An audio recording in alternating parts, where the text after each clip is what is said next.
ser atendida.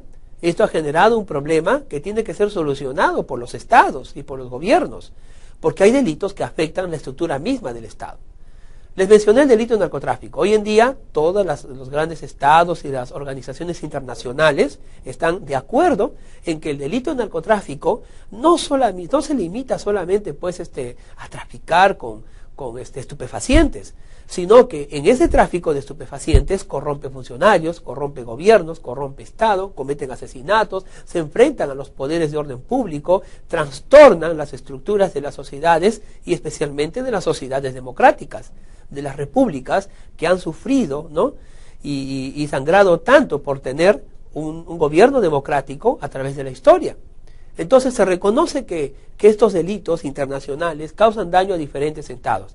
Si aplicáramos solamente el principio de territorialidad frente a esta amenaza extraterritorial, frente a esta amenaza internacional, entonces nos estaríamos quedando en desventaja con el tremendo poderío y la maquinaria funesta que tienen estos delitos de gran envergadura y de gran masa pues, de efectos. Es necesario entonces que el derecho penal, ha sido necesario que el derecho penal, ¿no?, plantee, ¿no?, nuevos principios para poder hacer entrar dentro de su soberanía o dentro de su jurisdicción, ¿no?, de persecución penal a estos delitos que muchas veces no tienen los efectos aquí, no se planifican aquí, sino que se planifican en el extranjero, pero sus efectos son aquí. Vamos entonces a ver estos principios, ¿ya? Que de alguna manera nos van a ayudar a poder atender la existencia de estos delitos de naturaleza internacional. Leamos una reflexión más. Vamos a la diapositiva. Es por ello que la ley penal postula también, aunque lo hace como un principio de excepción, el principio de extraterritorialidad, que implica las siguientes acotaciones. Bien, principio de territorialidad, ya lo hemos explicado, es muy sencillo. Donde se comete el delito, ¿no?, se aplica la ley penal de ese país donde el delito se cometió. En cambio, el principio de extraterritorialidad ya importa un paso adelante, un paso especial. No solamente se aplicará la ley penal, ¿no?, en nuestro caso, a los hechos que se cometan en nuestro territorio propiamente, sino también a aquellos hechos que se cometan fuera del territorio. ¿Y de qué manera? Vamos a ver entonces cuáles son las formas en las cuales el principio de extraterritorialidad toma forma, toma cuerpo, se hace real, se aplica. Vamos con eso. Primero, el principio de la personalidad o de la nacionalidad de ley.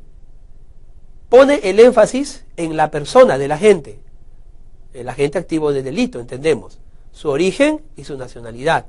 El lugar de nacimiento del inculpado o acusado determinará el derecho penal a aplicarse. Bien, hay países, ¿no?, en los que el origen de la persona, del sujeto activo del delito, el origen del país donde nació, ¿no?, será el que invoque juzgarlo.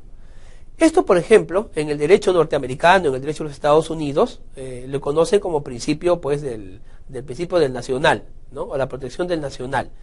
En realidad, puede ocurrir que un estadounidense, ¿no?, cometa un delito en un país extranjero, supongamos aquí en el Perú. Si comete el delito aquí en el Perú, entonces el principio de territorialidad nos impulsará a nosotros a juzgarle a ese delincuente. Sin embargo, puede ocurrir que ese delincuente, ¿no?, pueda ser juzgado por el país de origen, es decir, donde ha nacido. Puede ocurrir que Estados Unidos invoque el principio, ¿no?, de la personalidad y nacionalidad de la ley para decir que no lo podemos juzgar nosotros, sino que lo debe juzgar ellos, porque ellos son el país de origen de esa persona, de ese agente delictivo, de ese agente activo de delito. Entonces, la jurisdicción territorial de ese país, ¿no?, tratará de proyectarse, ¿no?, hasta el extranjero, hasta un territorio extranjero, donde hará presa, ¿no?, por decirlo así, o tomará posesión de esa persona, de ese agente delictivo, y le aplicará su ley penal. Por eso es que existen las famosas extradiciones, el sistema de extradición. La extradición no es sino que un país reclame jurisdicción penal a otro para juzgar a un determinado delincuente. Un ejemplo interesante, por ejemplo, ¿no?, es el de los famosos asesinos pues terroristas, ¿no?, los terroristas. Y el caso de narcotráfico, por ejemplo, en Colombia, ¿no? Ahí podemos ver, por ejemplo, que a pesar de que muchos, en la época de los 80, muchos narcotraficantes colombianos habían sido detenidos en los Estados Unidos y Estados Unidos los comenzaba a juzgar, Colombia reclamaba una jurisdicción, ¿no?, de juzgarlos también.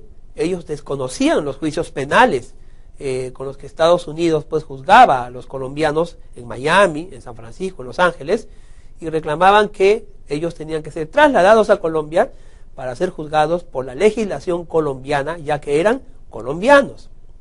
Sin embargo, pues Estados Unidos nunca los soltó, en realidad los juzgó y los condenó en territorio norteamericano, y muchos de ellos pues purgaron pena de 15, 20 años y muchos más en algunos casos por los gran narcotráfico que tenían los cárteles de Colombia en los años 80. El principio entonces de la personalidad o de la nacionalidad de la ley importa una jurisdicción extendida. El Estado reclama juzgar al agente del delito, ¿no?, basándose en la nacionalidad del agente del delito. No importa en qué territorio él haya cometido el delito. Lo que importa es la nacionalidad del agente. Seguimos. El otro principio, ¿no?, que tiene que ver con la extraterritorialidad es el denominado principio real o principio de defensa. Pone el énfasis en la soberanía del país agraviado donde se comete el delito o donde éste tiene sus efectos.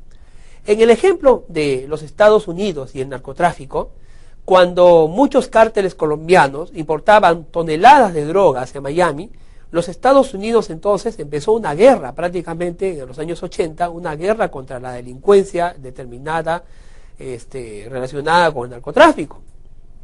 Muchos jefes de los cárteles de Colombia no estaban en Estados Unidos, vivían en las ciudades de Medellín o en la ciudad de Cali. Ellos entonces organizaban, ¿no?,